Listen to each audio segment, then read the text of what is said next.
Hey there, this is G with Allastrology, and it is October 15th, or is it the 16th? Hold on. It's crazy when you don't know these things. Yes, October 16th. And I'm going to go in depth about today's energies. And these energies involve the planet, actually it's an asteroid called Eris, E-R-I-S. And I'm going to go into a little bit more detail as to what Eris means. Eris right now is at 2347, 23 degrees in Aries. And it is opposing the sun at 2256, almost 23 degrees in Libra. And both of those are squaring up with Pluto and Capricorn. So this is a cardinal T-square. And if you want to know what the hell a cardinal T-square is, and if you want to know a little bit more about Eris, and why you need to know about its opposition to the sun that we're experiencing starting yesterday and even more tightly today, make sure you listen to this entire video, because you would want to know where this is in your chart and what area of your life this is in and how you can find that and what all this means. So without me going any further on those type of things, I'm going to ask you now that if you are new to the channel, here at Allastrology, we do free readings for people who subscribe to our channel. Go down below and comment your birth info, and we will take care of you. Make sure you tap the bell. When you tap the bell, you'll get the alert when your video is ready for you to view. So I have to first begin with talking a little bit about Eris. I think I had a very good experience recently with Eris. And when I mean very good, I had an awareness. So conversations, an experience I was involved in, and literally seeing how it looks in day-to-day life. Because that's the beauty of astrology. We can talk about these things, we can read about them, but unless we can see and recognize them like as they're occurring around us, then, well, we don't know. We can't connect those dots. And when we can't connect those dots, you know, wisdom is only wisdom if we can actually use it and if we can actually incorporate it into our daily living. Then it really is wisdom, you know, because we're using that knowledge. So having awareness as to what something looks like, especially while you're in the midst of it, it gives you a whole nother level of perspective in response, right? Either reacting or responding and understanding, okay, that's what this is. I'm in it right now. I don't know about you, but I would hope that, well, it's not about me hoping, it's our soul's growth is really where Eris comes into play. Our feminine energetic soul's growth. Supposedly, Pluto and Eris are connected.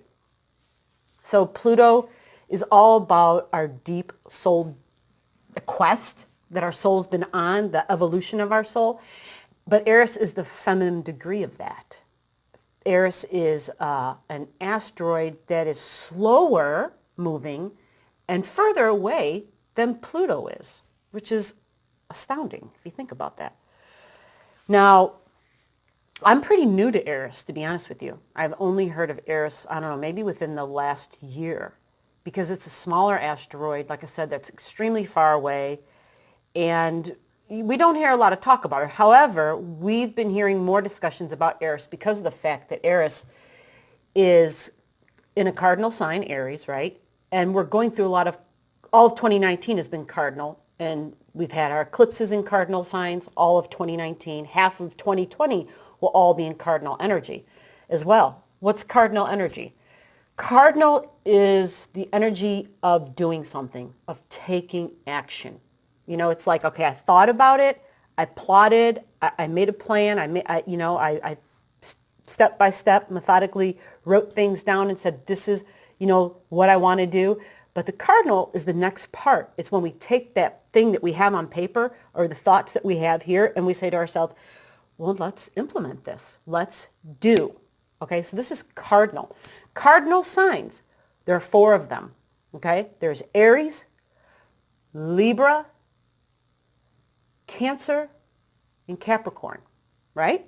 So think about what if you're a learner of astrology, you're going to understand that the cardinal signs, there's 4 of them in their chart, and when you look at them in your chart, you see this great cross. And this is with all of the energies, cardinal, fire, and mutable. Okay, so for the cardinal energies, again, it's Aries and Libra, Cancer, and Capricorn. Now, get your chart because you're going to want to know where this 23 degrees Aries is in your chart. Especially today, the 16th. Yesterday was the 15th, which is when I started noticing it even more so. Aries, cardinal, okay, let's talk about Aries for a second, right? It's confusing because I'm saying Aries and Eris. I might even have to redo this video. I can't remember which one I said. But anyhow, Eris is in Aries. So it's in Aries at 23 degrees. And Aries itself is very fiery. It's emotional fire. We talked about this in the earlier videos for October. It is, it's the first one out of the gate. Aries represents, in a way, Aries represents the child of the zodiac because it's the first house, right? It's our first understanding of ourself. It's the world's first contact with us. And then we merge into the second house, which is Taurus. We become more tangible. We learn more about who we are. We have a better understanding of what we value. Then we move into the third house of Gemini, which is, okay, we take that feeling and those thoughts and we bring them up to the mind, right? And then we start to learn how to speak, okay? We learn how to talk. We learn how to express. We learn how to relate to our surroundings, our immediate surroundings. That's the third house. That's Gemini. You see, so each house in the zodiac, right? It's this progressive thing. Each house contains the houses preceding it, the knowledge and those energies. So at the Aries, it's very much the youngster, right? It's number one. It's the first step, right? Well, Eris is there at 23 degrees. Now let's get back and talk about Eris because, like I said, I've just recently have really been focusing more on her in the last 48 hours because things have occurred, conversations have happened, communications have happened where it's not just in my personal life, but if you pay attention in the world, okay, if you pay attention to what's going on, whether you want to or not, because I am not a news watcher, so believe me, when I say whether you want to or not, I'm the person who is trying her hardest to not even bother hearing all this pounding of negativity, which is constantly what's going on, this war, this just all this negative stuff. I realize we need to be aware individuals, but there's only so much you can handle, right? You got to kind of try to keep a balance of optimism. So let's just kind of go through in a macro way. Where's Eris? Eris and Aries? Eris and Aries, you're going to think I just made this up, but I didn't. Eris and Aries is like the divine feminine energy of like a warrior goddess, okay? She's considered to be Mars's sibling, right? Mars is very masculine. Aries energy is very masculine. Well, Eris is the feminine warrior. She has been known to be compared similar to, like when they first found her, they were going to call her Xena, as in Xena the warrior, right? What else about Eris? Okay, Maleficent, this whole Disney thing that's coming out, that's Eris. Lately, especially in politics, now I am not a political person. That is Miss A's expertise. She's not here right now, so so forgive me if I'm misspeaking and mispronouncing. There is this female that's coming out. Oh, God, I should have got these numbers all together. But anyway, I told Miss A, I said, that's Eris. She's Eris, right? She's the one who had been subpoenaed, right, for the hearings, the proceedings of Trump and his involvement with, anyway, all that mess over there and him pulling out the Ukraine and all that. And now there's all this crap going on where he should have not pulled our troops out because they were supporting the Kurds. And anyhow, the female, I can't think of her name right now because I really don't want this to be a political thing and I don't want this to be about her, but she is the strong female who would not back down when they asked her to back down or when they asked her to do what they were doing. She refused to, and so then she was removed from her position. As I'm saying this, I'm pretty sure if you follow this kind of stuff in the world, you would understand what I'm talking about. That's really not the focus of this. What I want to say is she's Eris. She's a great example of Eris, this divine feminine warrior energy that will not be silenced. Highly intellectual. She is a very reputable, she's got this great Capricorn Saturn quality to her where she's extremely intelligent and there's a high level of integrity and she's really respected, okay, for who she is and in her community and her professional life. Now, that is a very high expression of Eris.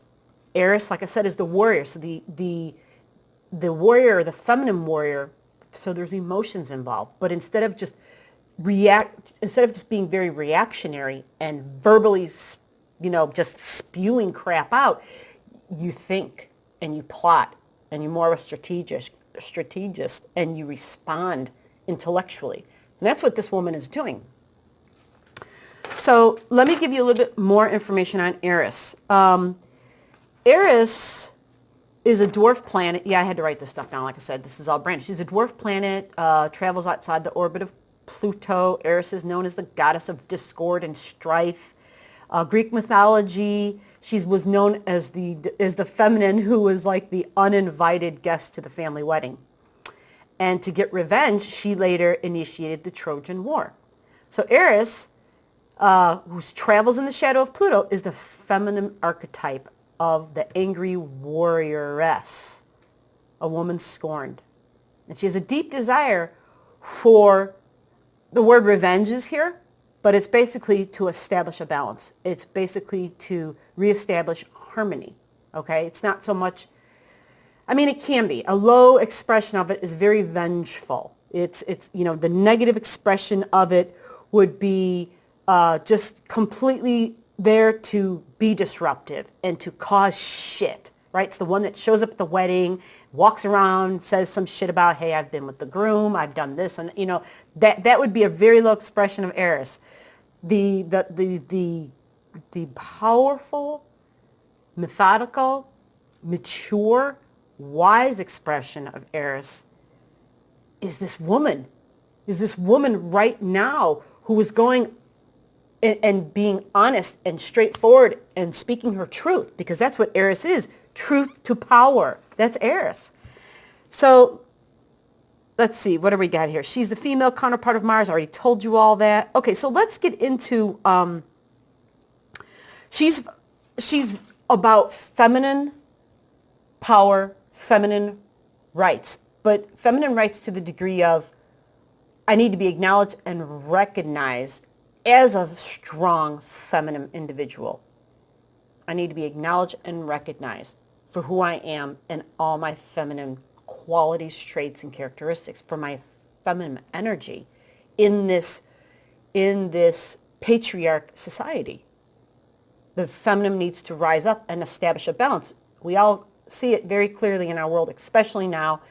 The lines are really being drawn much more darker in contrast to the degree of, if you weren't aware of the inequality and the degree of it, it's being more pronounced now because of Eris, basically.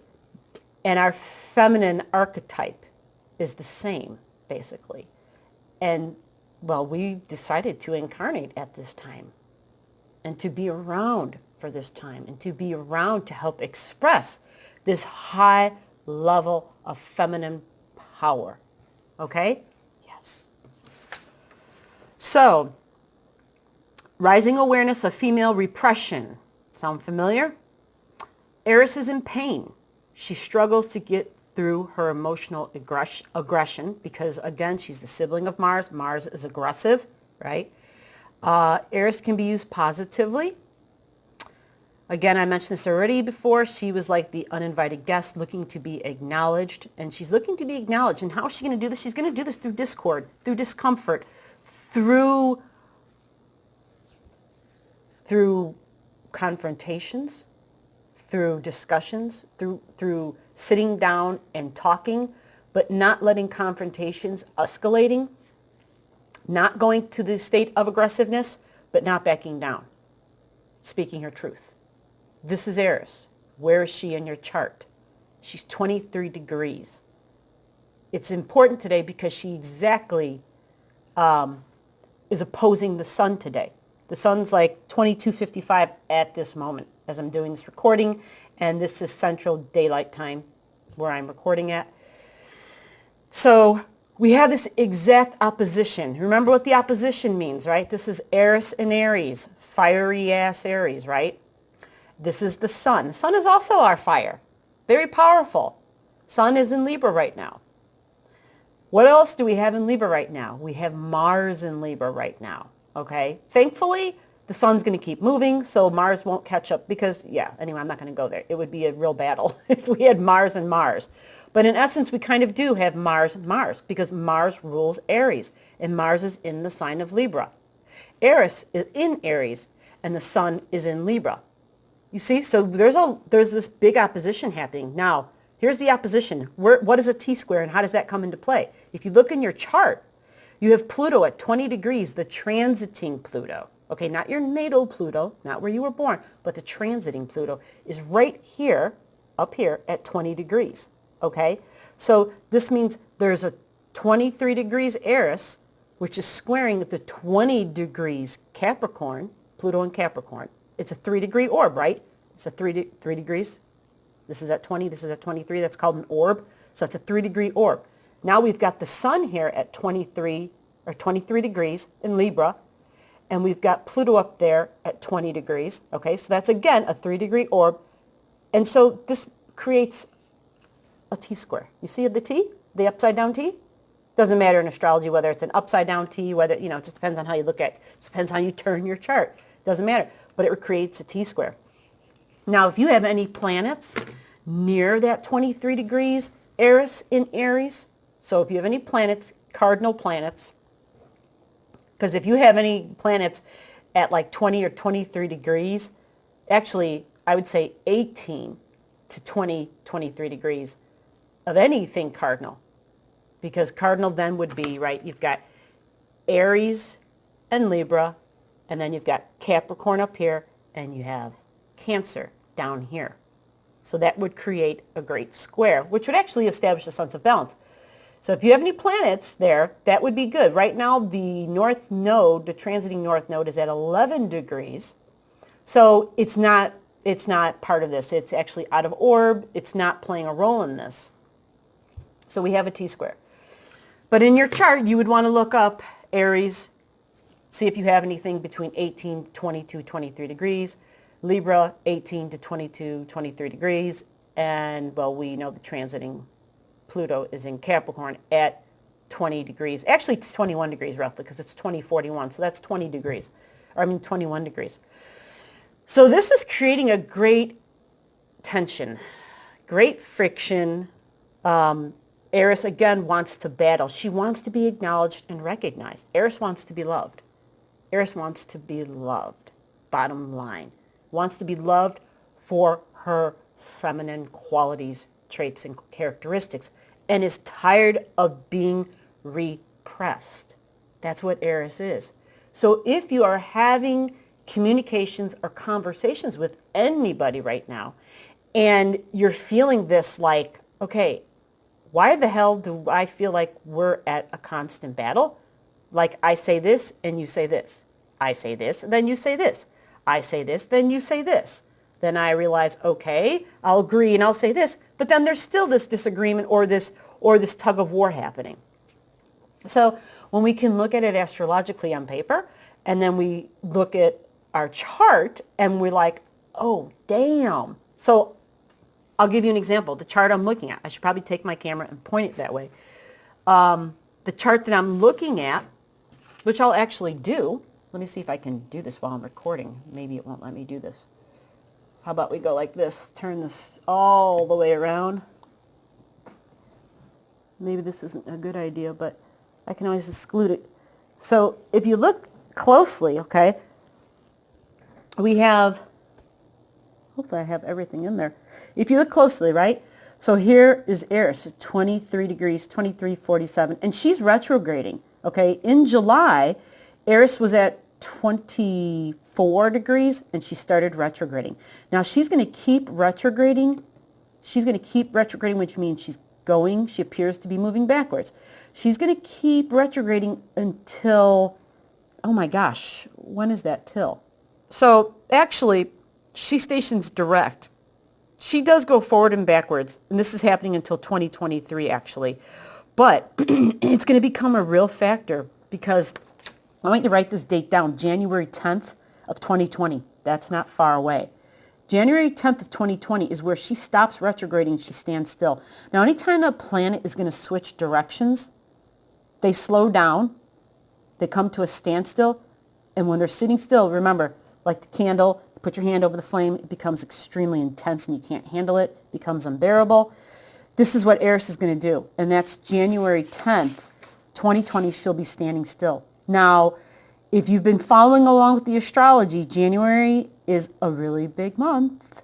January 12th, 2 days later, is when we have this big conjunction between these two planets. Cardinal, right, Capricorn, we have a conjunction between Saturn and Pluto. They're going to be at like 23 degrees. So you're going to have this unbelievable, powerful square between Eris and these guys up here. And that's January, these guys, January 12th, January 13th, and this is January 10th, she stands still. It's still going to be a factor because then she'll start to move forward again. She's very slow moving. She moves slower than Pluto. There's a definite square that is going to be occurring because they will be at roughly 23 degrees, roughly. All right? So you understand why this would be important to know where is Capricorn in your chart, where is Aries in your chart, and today, where is Libra, right? It's the opposite of Aries. Eris is at 23 degrees Aries. The sun is at 23 degrees of Libra, exact opposites. And then there's that Pluto. There is the T-square that I told you about. Okay. So this chart, this is just a chart of the moment. This is not any one person's particular chart. I pull up a chart of the moment so that I understand. This is AstroDanced. I have this below the video. You could always go there. Let me move it around a little bit. If you look, see it's a chart of the moment. And what it does is it pulls up literally where the planets are for you. It's like a digital ephemeris.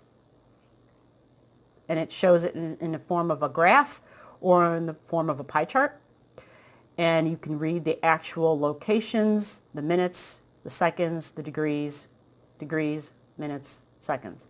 And then it's got all the planets listed to the side. And again, that's AstroDance. I have it at the very bottom below the video. You can click on it. It is not a super simple place to go. I'll be honest, if you haven't been there before, it's really an astrologer's website. But I am more than happy to guide people through it, how to use it. If you guys are interested in that, if you want a video on that, like if you would like my screen, to go through those steps, let me know. I can always do a video on that, or Miss A and I can. She's a real busy chick, so she'll be back when she's done with her teaching and with her taking of classes. But anyway, for right now, we have, again, we have Eris opposing the sun at 23 degrees in Libra. Libra is all about trying to be harmonious and establishing balance. Eris is about making war, about, could be like this gigantic contradiction of, could you imagine for the people who have prominent Libra in their chart and then who have prominent Aries in their chart, right? And Eris is there.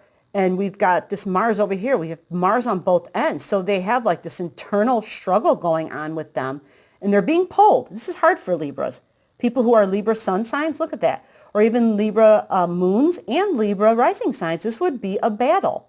If you had the moon here natally, wouldn't this be a freaking battle? Look at that. You have the sun there right now. You have Mars there right now. And then you have Eris on the other end with Chiron. Chiron's all about self right now. So we have this internal, we have had, I'm going to move this back around again. We have had this big, rocky road. We've had a really big, I call it a coming out. It's a coming out of the divine feminine being is what it is. And her powers and her strength, her beauty, It is all about the divine feminine and being acknowledged and recognized for who she is.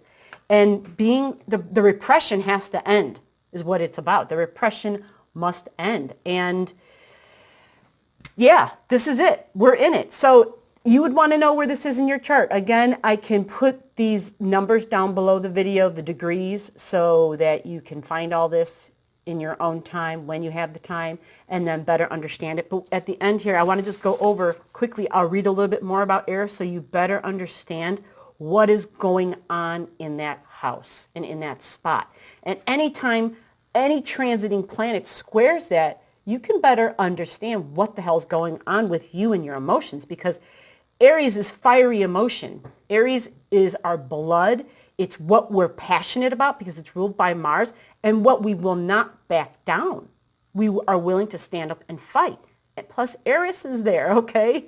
And it's being squared and all this other just crazy stuff. So Eris is the feminine goddess. She wants to balance the masculine energy of Mars, okay? She is ready to fight. It's an unsettled energy. And on a soul level, it has to be released. This is important. It has to be released. It's about mastering your anger and mastering your aggressiveness, okay? And learning how to walk yourself through it and how to basically release it. And how do we do that? What the hell am I talking about? How does that look? Releasing something is a matter of working it through in thought. For an artist, then they would take it and express it and put it on paper. Whether they use paints, whatever their media is, whatever their tool is. For a human being who's speaking, they would want to sit down and express it and talk about it or write about it, share, okay? And we're doing a lot of that this month. We're doing a whole bunch of that because we have Venus and Mercury in Scorpio. And so there's a lot of deep emotional processing going on. This is a phenomenal month to begin. The stages of Scorpio, I like to use animals. I work with animals a lot, especially the winged beings. And Scorpio begins as the scorpion, okay? It doesn't have any wings. It's literally the scorpion that stings, that's vengeful, that wants to stab you back, right? But then as it progresses, it literally, under that fierce fire, it becomes the phoenix. It literally gets wings and it transforms, and out of that fire it ascends, okay? Then it grows and evolves into the eagle, which is a being that is no longer on this metaphysical plane, okay? It is no longer in the intangible. It then comes down. It is able to bring down the metaphysical, the spiritual, into the physical world and be the eagle. The eagle is the bird that has great flight ability, that can fly the highest, right? That can fly the closest to the sun more than any other bird. And then with that height comes this great visibility and the perspective of the big, big picture.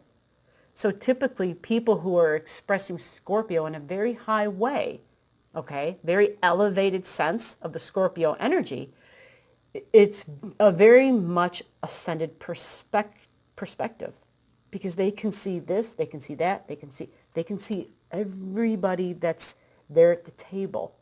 They're not sitting in their little, side of the table and they only see themselves and they only see the person directly across from them. They're way up high, meaning they can see everybody that's involved, all the elements that are involved, all the issues that are at hand. It's a very, it's a wise expression of the Scorpio energy. And at that point, you're working with Pluto. At that point, Pluto is all about the best for the group. And it's used in the most highest and best way, altruistically. And that's an elevated expression of Scorpio energy. So that is what's happening for the month of October, in addition to this Eris stuff, okay? So 23 degrees Eris is opposing the sun in Libra and is being squared by the 20-degree Capricorn Pluto in Capricorn.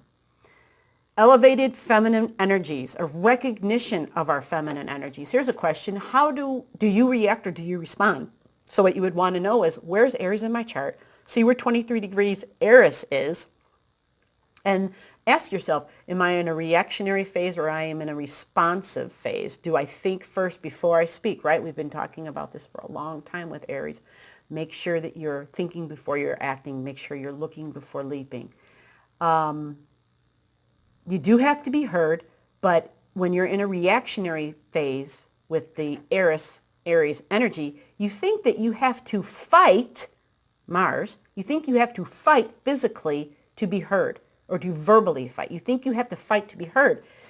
There is an element of that that's true, but there's a lot of different ways that people fight, right? The pen is mightier than the sword type of thing. Get creative, which is why protesting is becoming such a huge thing. It's no coincidence that we are seeing more of the youth protesting, more of the youth engaged protesting. It is no coincidence that you're seeing more feminine, prominent protesters being recognized and acknowledged. This is Eris at her finest. And the children are showing us that. Okay, woman's desire for fulfillment are being integrated and realized. Okay, that's what this is a time for. We're ready to give birth to this feminine part of ourselves that's kind of been repressed and it needs to express. How to use our anger, strife, and discord and give birth in a spiritual way. Become the eagle. Step back and have the greater, higher perspective. Okay? Releasing internal anger in a spiritual way. And ultimately, fighting for rights to exist. Sound familiar, people? Fighting for rights to exist. Rights to be accepted. Rights to be accepted and loved for who we are as a feminine being. Our ability to exist and our ability to birth our spiritual energies. Okay? So I hope that this helps to understand a little bit more of what's going on right now and a better idea of what we're going to be working with, the energies we're going to be working with for the rest of 2020, especially the beginning of 2020, right? Where that big square comes up. I said the rest of 2020, the rest of 2019, the rest of this decade, and the January 10th of 2020. You'd want to find all these things in your chart. If you don't know where any of this is, comment below. I will help you figure that out. And that's it for today. Thank you.